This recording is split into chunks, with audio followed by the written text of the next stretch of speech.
Hello India.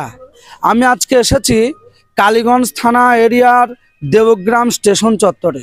এখানে বিগত 21 তারিখে একটা ছেলে টিকিট কাটতে এসেছিল মহারাষ্ট্রে যাবে বলে, কিন্তু সেই মতো অবস্থায় এক বাত বিতণ্ডায় জড়িয়ে পড়ে। তো সম্পূর্ণ বিষয়টা আমি আপনাদের সামনে তুলে ধরছি। বলছি, এই যে 21 তারিখে যে গ্যাঞ্জামটা হয়েছিল ওটা সম্পূর্ণ বিস্তারিত একটু যদি বলেন। সম্পূর্ণ বিস্তারিত বলতে যে আমরা 4 বন্ধু মহারাষ্ট্রে ক্যাসার প্ল্যান্টে কাজে যাবো বলে টিকিট কাটতে এসেছিলাম। আচ্ছা, টিকিটের মূল্য হচ্ছে 780 টাকা।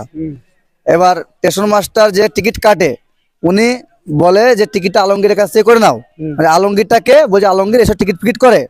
পরে জানতে পারি আলমগীর শেখ এটি দালাল, ওনার বাবার নাম হচ্ছে আজিম শেখ। তারপরে 700 টাকার টিকিট যখন আমাকে বলে 2500 টাকা যখন লাগবে, আমি দেওয়াতে অস্বীকার করি। আমি একজনের মাধ্যমে কৃষ্ণনগর জিআরপির ফোন নম্বর পাই, সেখানে আমি কমপ্লেন দিয়েছিলাম। কমপ্লেনটা দেওয়ার ক্ষেত্রে আলমগীরের ভাইপু, এখানে একজনের বাড়ি সিপাহী শেখ এবং রবি শেখ জম্পুকুর ভেতরপাড়ায় বাড়ি, ওনারা আমাদেরকে উল্টো পাল্টা বলে খিস্তি মিস্তি মারছে। খিস্তি মিস্তি মেরো না, আমরা এখানকার লোকাল ছেলে। এই কথা বলার পর আমাদেরকে মারধর করে। এই আমার মাথাটা এখনো ফুলে আছে, এখানে ঘুষি মারে। আমার গলায় একটা সোনার চেন ছিল, চেনটা ছিনিয়ে নিয়েছে। আমার পকেটে 65,000 টাকা ছিল, টাকাটা নেই। তারপরে মারধর করার পর আমার কোনো জ্ঞান ছিল না, আমি এখানে অজ্ঞান হয়ে যাই। দেবগ্রাম পুলিশ এসে আমাকে উদ্ধার করে দেবগ্রাম প্রাথমিক স্বাস্থ্য কেন্দ্রে পাঠানোর পর আমাকে কৃষ্ণনগর শক্তিনগর হসপিটালে ট্রান্সফার করে। আমি আগামীকাল ওখান থেকে ছাড় পেয়েছি। তা এখানে এই কারবারটা ওরা দীর্ঘদিন ধরে চালিয়ে যাচ্ছে। এখানে স্টেশন মাস্টার যুক্ত আছে, যে টিকিট কাটে সে যুক্ত আছে। এখানকার যাদের নাম করলাম এদের আমি শাস্তি চাই, আর এই জিনিসটা যেন বন্ধ হয়ে যাক। সাধারণ মানুষ কেউ যদি ডাক্তার দেখাতে যায় কারো ফ্যামিলির জন্য, ব্যাঙ্গালোর কি চেন্নাই, তারা একটা বিপদে যাচ্ছে। চেন্নাইয়ের টিকিট 900 টাকা, ওরা 3000 টিকিট দাবি করছে। না দেওয়া হয় ওরা মারধর করছে। আমাকে বলে একে বলে কথা না, এই 4 বা 5 বার হয়েছে, দীর্ঘদিন ধরে কাজটা চালিয়ে যাচ্ছে।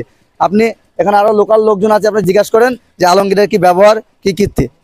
বলছি, এই যে বিষয়টা শোনা যাচ্ছে এটা কতটুকু আপনি জানেন একটু যদি বলেন।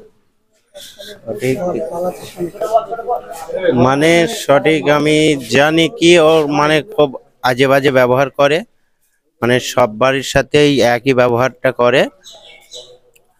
এবং ওর যে টাকা, মানে একটা টিকিটের মূল্য হচ্ছে 750 টাকা, সেই টিকিটটা ও 3000 টাকা দাবি করে। এবং সব বাড়ির ক্ষেত্রে তো এই যে গ্যাঞ্জামটা হয়েছিল বিগত 21 তারিখে, তো এই বিষয়টা কতটুকু আপনি জানেন? আমি পুরাটাই জানি। মেন কথা হলো তোমার বাইরের যে লোকগুলা টিকিট কাটতে আসে আর কি, তারা তো একদমই এখানে চান্স পায় না। মানে তারা থেকে যা বলে তাই গরুর জবের মানে করার মতন করে দেয়। আর এই মানে স্থানীয় ছেলে, গ্রামের ছেলে তাই ছাড়ে না এরা। এ তো ইর মতন কতজন আমাদের গ্রামের ছেলে উইর ওপরে এগিয়ে আছে, মানে এইভাবে করে বলি। মানে গ্রামের ছেলেকেও থাকে না। সেদিন তো আমাদের পাড়ার একটা ছেলে 600 টাকা কি গোলমাল হয়েছে সেটাও দিতে গিয়ে মারধর করে তাদেরকে করে দিয়েছে, মানে টাকাটা দিইনি তাদের। এটার জন্য কি চাইছেন? আমাদের কাছে গিয়েছিল, এর জন্য বিচার চাই, আর কি চাবো। আচ্ছা, শাস্তি। তো এই বিষয়টা নিয়ে বিলাক না হয়, যেন মানুষ ভালো রীতে এসে টিকিটটা পায়, কোনো জায়গায় যেতে গিয়ে যেন অসুবিধা না হয়, লাইন দেয় না, যেন সবকিছু যেন ভালো হয়। এখানে তৎকালে টিকিট কোনো স্টেশনে এই বোর্ডটা লাগানো নাই, শুধু দেবগ্রাম স্টেশনে আছে। ওদের রাজনীতি চলে এখানটায়, ওরা যা বলবে তাই। এখানে যে আরপিএফ আছে, জিআরপি আছে, ওদেরকে সব কেনা আছে। ওরা থাকার সত্ত্বেও আমাদেরকে মারধর করেছে। উনি পালিয়ে গিয়েছে, ওনাকে ফোন করে ডাকা হয়েছে, উনি ফোন তুলে না। হ্যাঁ, উনি পরে বলছে আমাদের কোনো কাগজ নাই। ওই ভদ্রলোকের নামটা আমার জানা নাই, ওনার ফোন নম্বরটা আমার কাছে আছে, যে আজ আরপিএফের ডিউটি ছিল। ওনার থাকা সত্ত্বেও আমাকে মেরেছে। ওনার ফোন নম্বরটা হলো 93 32 31 37 44। ইনি যখন মারধর যখন করে আলমগীরের দল বলেছে, তখন উনি আউট হয়ে যায়। আউট হয়ে যাওয়ার পর উনি ভদ্রলোক ফোন টোন তুলে না। যখন আমার কৃষ্ণনগর শক্তিনগর হসপিটালে ট্রান্সফার করে, ওখানকার যখন আরপিএফ যখন ওখানে যায়, বিষয় যখন জানতে চাই, তখন ভদ্রলোক ফোন আমাকে করে যেরকম ব্যাপার, আমার নাম যেন না আসে, এরকম কথা। আর এই বোর্ডটা কোনো স্টেশনে লাগানো নাই, শুধু দেবগ্রাম স্টেশনে লাগানো আছে। এটা দীর্ঘদিন ধরে কাজ চালিয়ে যাচ্ছে। এর সঙ্গে আরও কিছু লোকজন যুক্ত আছে, তাদের নাম আমার জানা নাই। ওরা ডাইরেক্ট বলি যে আমাকে স্টেশন মাস্টারের যে টিকিট কাউন্টার আছে ওকে পয়সা দিতে হয়, অনেক কিছু ব্যাপার আছে, আমাদেরকে এটা চালাইতে হয়। আচ্ছা, তো এই গ্যাঞ্জামটা মানে কতজন ছিল? ওরা 15-20 জন ছিল, আর আমরা ছিলাম 2 জন। আমাদেরকে মারধর করে, প্রচন্ড হারে মারধর করেছে। আচ্ছা আচ্ছা, তো যাই হোক, এদিকে আসেন। তো রেলের নির্বাচনের দিকে পাওয়া গেল। তো এই গ্যাঞ্জামটা যে হয়েছিল এটা কোনো কমপ্লেন করেছে?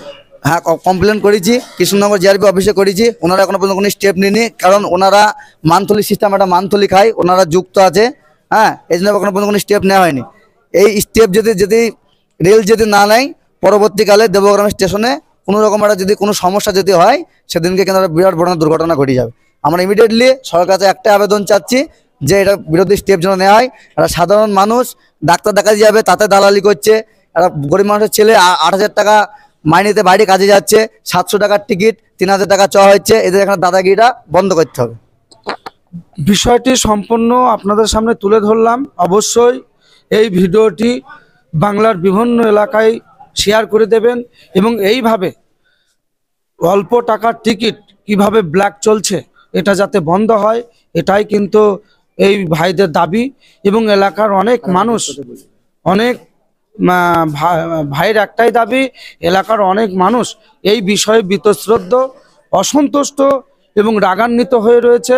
এইভাবে ইনার সঙ্গেই না, অনেকের সঙ্গেই এই ধরনের খারাপ আচরণ তিনি করেছেন। যারা এই বিষয়ে যুক্ত তাদেরকে ইনারা চাইছে যে আইনি পদক্ষেপ নেওয়া। এবং অবশ্যই আপনারা এই ভিডিওটি শেয়ার করবেন, সকলকে দেখার সুযোগ করে দেবেন। আর কিছু বলবেন? আর বলতে এখানে রাজ চালাচ্ছে আলমগীর শেখ, পিতার নাম আজিম শেখ, ওনার ভাইপো ছোটন শেখ, ওর বাবার নামটা জানা নাই, রবি শেখ আর সিপাই শেখ। কিছু এদের দলবল আছে, এদের সব মুনিশ করা থাকে, কোনো পাবলিককে এখানে লাইন দিতে দেয় না, সব ওদের লাইন থাকে, নাহলে টিকিট হবে না, এরকম বড় রাজ চালাচ্ছে। এইসব জিনিস একটা আবেদন সরকারের কাছে যে এইসব জিনিস আমাদেরকে বন্ধ করতে হবে, সাধারণ মানুষের যেন ভালো হয়, আমরা সেটাই চাই। আর যে এখানে টিকিট যে দেয় তার নাম হচ্ছে সঞ্জয়। ওনার একটা টিকিটে যদি 2500 টাকা নেয়, 700 টাকা যে টিকিট যদি থাকে, উনি 1000 টাকা উনি নেয়, বাকিটা আলমগীরের দলবল খায় পয়সাটা। কি বলছেন? এটা সত্যি? এটা সত্যি, এর সমস্ত প্রমাণ আমাদের কাছে এটা আছে। সত্যি, এরা গোটা দেবগ্রাম লোক। সত্যি এটা। এই আলমগীর শেখের বিরাট বড় লিঙ্ক আছে জিআরপির সঙ্গে। হ্যাঁ, এটা প্রমাণ, এটা গোটা দেবগ্রামের লোক, গোটা জুমপুরের লোক সবই জানে। এটার জন্য মানুষ খুব ক্ষিপ্ত ক্ষোভে আছে। দ্বিতীয় দিন যদি কোনো ঘটনা যদি ঘটে, তাহলে সরকারের জন্য দায়িত্ব থাকবে। অবশ্যই এলাকাবাসীর একটাই দাবি, এখানে দালাল চক্র যাতে বন্ধ হয়। এলাকার মানুষ সাধারণ, তারা অল্প যে টাকাটায় টিকিট পাওয়া যায় সেটা কিন্তু 3 গুণ দরে এখানে ব্ল্যাক চলে, সেটাও যাতে বন্ধ হয় এবং সুন্দরভাবে টিকিট পরিবেশনার কাজ যাতে ভালোভাবে হয়। আর এনার প্রতি যে মারধর এবং টাকা পয়সাও অভিযোগ করছে, কেড়ে নিয়েছে, সেগুলো নিয়ে উনি আইনি পদক্ষেপে বিচার চাইছেন। আমি তো মোবাইলটা, আমি একজনকে ফোন করতে যাচ্ছিলাম আমাকে আটকানোর জন্য, এই মোবাইলটা তুলে এক আফসার মেরে ভেঙে ফেলে দেয়। এই মোবাইলটা দেখেন, এটা ভিভো V15 পুরো আছে। এই মোবাইলটা ভাঙে রবি শেখ, আর আলমগীর শেখের ভাইপো আমাকে ওখান থেকে টানতে টানতে নিয়ে এসে এখানে মারধর করে।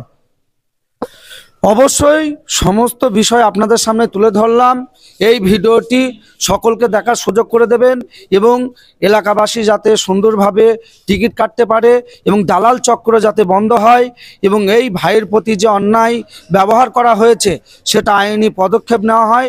যারা যারা এই ঘটনার সঙ্গে জড়িত, এটাই কিন্তু এলাকাবাসীর দাবি এবং যাদের সঙ্গে গ্যাঞ্জাম হয়েছে তাদের দাবি।